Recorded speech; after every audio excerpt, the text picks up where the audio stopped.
Beating Bullying is a special series here on the New News to encourage people to take the pledge to end bullying.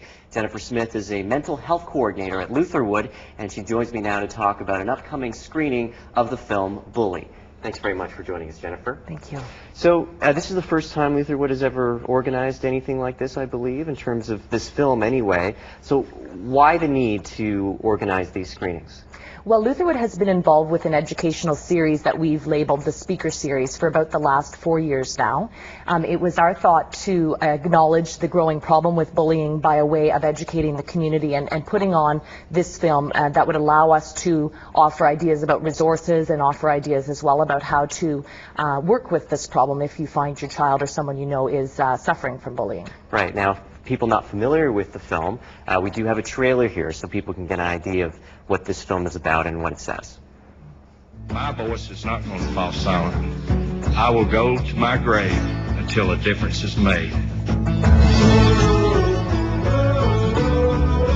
We reached out to parents that have lost kids, parents of kids that are being bullied all over the world, and it took off like wildfire.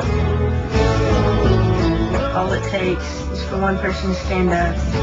Be the difference. Go out and find that one child, that new kid standing over there by himself. Be willing to stand up for him. Everything starts with one and builds up. Eventually we have an army. If we all do it together, we will change the world. That documentary follows the lives of students across the U.S. and also does focus on two students who actually took their lives, who actually committed suicide.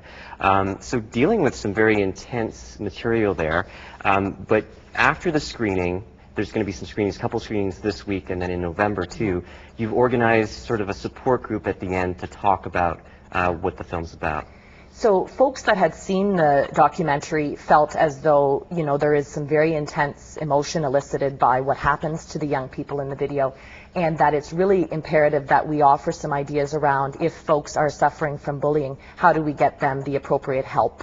And that's where the panel of experts come in. So we have different community resources that are participating in offering a little bit of education, you know, offering their take on bullying and some resources from within their agencies that may support folks if they're dealing with this problem.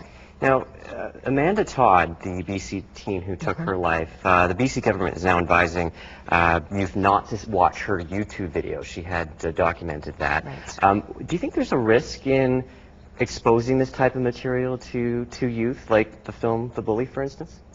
I think certainly it can trigger a lot of emotions, especially, say, a young person struggling with some of the similar things that my understanding of Amanda Todd struggles.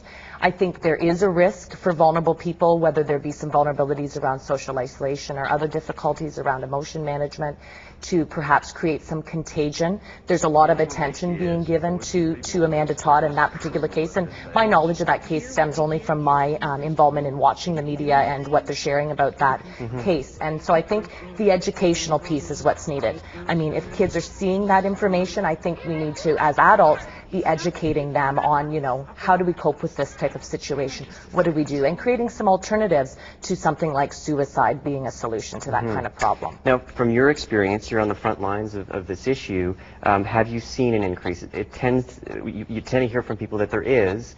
So is there, and why is there, if there is? I think the increase speaks to our level of comfort with talking about it and inviting the questions. And as you could see in the trailer on the clip from the video there, we need to stand together on this topic, the pledge that CTV is doing. I think everyone has a need to fit in and be accepted. This is a positive way of creating that fitting in and acceptance for teens and young people. I think it also speaks to the social media impacts that have on the life of youth. Nowadays, I forget, I read something the other day, there's 12 or more than 12 social media networks that young people or adults can become involved in. And, you know, before, if you were being targeted or having a situation at school, say, with another peer, you had the night to go home, rest on it, think about your response. Now, you know, social networking, you can respond immediately. Right. You know, the developmental stage children and adolescents are in, they're highly impulsive, they don't always think through actions. I think that social media certainly has increased the amount of bullying or the avenues in which people are bullying each other, and that's Okay. certainly not exclusive to youth. So I guess it's a matter of educating youth and also educating parents Right. too about what to expect. Well, thanks very much for joining us, Thank Jennifer. you. I appreciate it. And if you would like more information on the pledge, you can find a link on our website. Just go to kitchener.ctvnews.ca.